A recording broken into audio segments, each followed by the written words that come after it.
dragon training. Again there! This is pretty cool. I am a Viking! Now who's with me?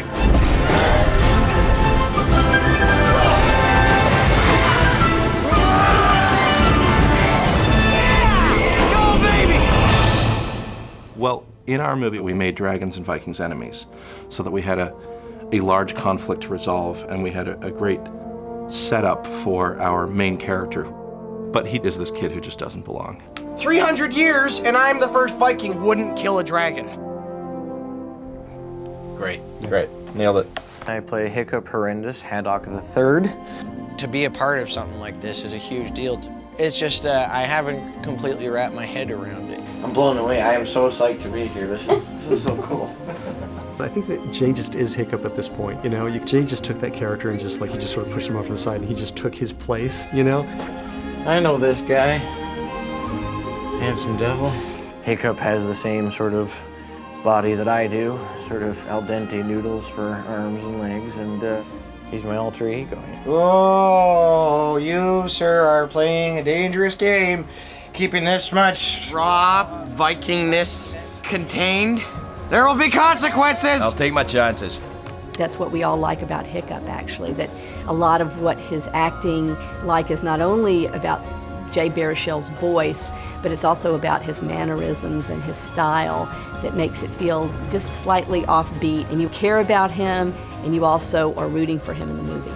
I can't stop myself. I see a dragon, I have to just kill it, you know? It's who I am, Dad. I was, fortunate enough to visit DreamWorks Animation, and it's impossible not to be moved and not to feel when you go there and you see the absolute army of people working on this movie. He looks so much cooler than I do. Seeing the final finished product of what Hiccup looks like, yeah, it was almost a goosebump moment. It's exactly how I imagined it when I recorded it. It really is. It's really cool. I have a great deal of affinity for him. Ow! Yeah, I love that guy. This isn't a joke, Hiccup! Why can't you follow the simplest orders? If you actually see the character of Stoic and you look at Hiccup, I think you can see why Hiccup is so intimidated by his father. I'll take care of this. I'm very fortunate in that I played a Viking before. I feel like half my career has led me to playing a role like this. No matter how this ends, it ends today! Stoic is a really important character in this film. Stoic represents all things Viking, and Gerard didn't want to come off being mean or villainous, and so we really got a chance to talk with him about, like, what is this guy's role in the film, and what is his relationship to Hiccup? Stoic became a character that we could all relate to. He wasn't just big and tough, he was vulnerable. And to see him trying to be a good father and failing a lot of the time, and it just made him so much more approachable. And that's what Chris and Dean brought and helped me bring. Oh, you're many things, Hiccup, but a dragon killer is not one of them. Gerard has this magical way of just inhabiting the character, and he really, really, really works. He tires us out, right? So I came to really look forward to these sessions with Gerard, because so much stuff was just created at the session. That's my boy! There's a lot of my characteristics in the way I move and the way I express myself. There's something that he does which is this, which expresses his bigness, and his strength. See, but that's something that I do as well. So yeah, I see a lot of my characteristics in there. I take him fishing and he goes off hunting for trolls. Trolls exist. They steal your socks, but only the left ones. What's with that? Gobber is played by my fellow Scotsman, Craig Ferguson, who Gobber is very, very funny, very sarcastic. Hiccup, if you want to get out there and fight a dragon, you need to stop all of this. What you just pointed to all of me. Yes, that's it. So he's the sergeant major, he's the guy who teaches the kids how to fight a dragon. He's not sentimental about teenagers, except for Hiccup. I think he's rather fond of Hiccup. I believe in learning on the job. Whoa, wait, aren't you gonna teach us first? Tough nut, rough nut, you're out.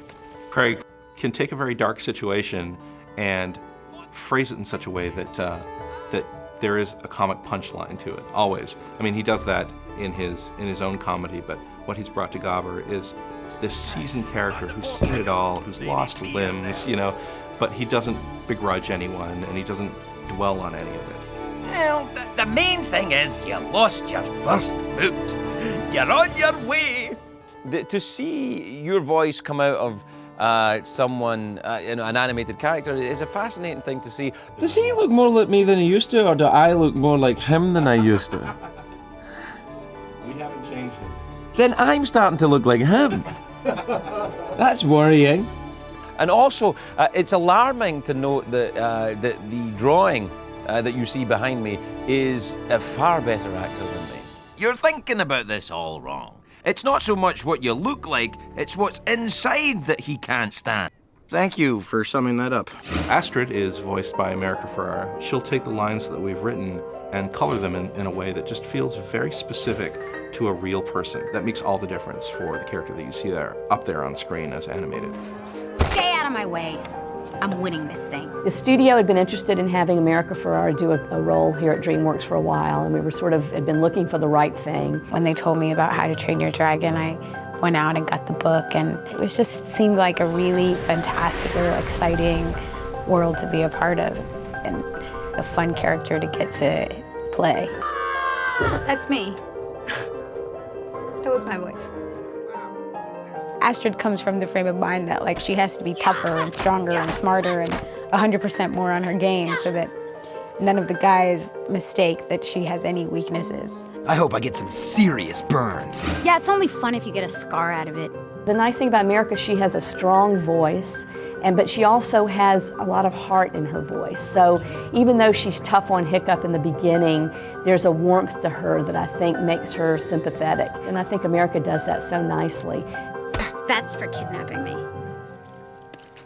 That's for everything else.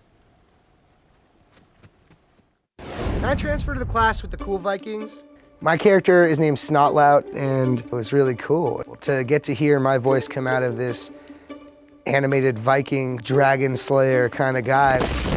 Watch out, babe. I'll take care of this. The sun was in my eyes, Astrid. Jonah Hill's voice has such a specific quality and tone and cadence, and yet when they animate it to this character, it so belongs in that character. I'll avenge your beautiful hand and your beautiful foot. I will chop off the legs of every dragon I see with my face. And Snotlout's super funny. I don't think he's gonna get very far with his passes, but he sure tries. You should come by sometime to work out. You look like you work out. Chances of survival are dwindling. Dwindling, I tell you! First time we heard Christopher Mintz-Plasse' voice, we immediately thought of fish legs. I'm okay! Less okay! Fish legs is this giant character, but absolutely needed something to contrast with that. Christopher has this terrific, very squeaky, small voice. He's sort of a dragon geek. Oh, look, it's making lava in its belly. Now it's, oh! Yeah, he's large, he's very tall, probably weighs like around like 250 pounds. He's got blonde hair. He wears a fur Viking vest all the way down and a Viking hat. So I guess he's like 100% exactly like me. No attacks tonight. Study up. Wait, you mean Reed? While we're still alive? Roughnet and Toughnet are played by T.J. Miller and Kristen Wiig. And from the outset, we knew that these two should be feuding brother and sisters. So I think that that Kristen and TJ took that on very well. Get your own blind spot. How about I give you one? They don't really get along very well. But I mean, you can see that they love each other and they're best friends, but they just constantly give each other a hard time and push each other, punch each other. I guess typical brother-sister stuff. You know, we're all friends, we're all coming of age. We're just young Viking teens trying to make our way. But somebody told me yesterday that dragons don't even exist. Have you heard about this? You're crazy. I like that. All the animation is done after we've recorded, so we can kind of play with the lines, and they were very open to us improvising and TJ is an amazing improviser, and we just played off of each other, which is so much fun for me. Do you ever bathe? Marinate in it, baby. Kristen Wiig, Jonah Hill, TJ Miller, and Christopher Mintz-Plasse are terrific improv actors. And they're also extremely funny. And so we would bring them into the recording booth together, and they would just riff on each other. And I think a lot of the success of that is due to the fact that they had worked together before and knew each other. And it's just such a, like, scraggly gang. Look at us! We're on a dragon! We're on dragons! All of us! I was so happy to be a part of this. Yeah, we rule! I started this project, wow, 2.5 years ago, I think. And that's how long it takes to make these movies. But in a way, it means you appreciate it all the more, because you waited for it and you see it and you start to appreciate how much work goes in to create just one frame and to create a character and how the character is built up. It's been a crazy roller coaster ride. Yeah! Go, baby! I'm a fan and I care about everything I work on, but sometimes it becomes glaringly obvious that I'm a part of something great, something that kids will watch and reference for a long, long, long time. After watching this movie, I felt like I could retire tomorrow because I've now been in something that'll be in the annals of history. It's a surreal experience. I'll never get used to it, I don't think.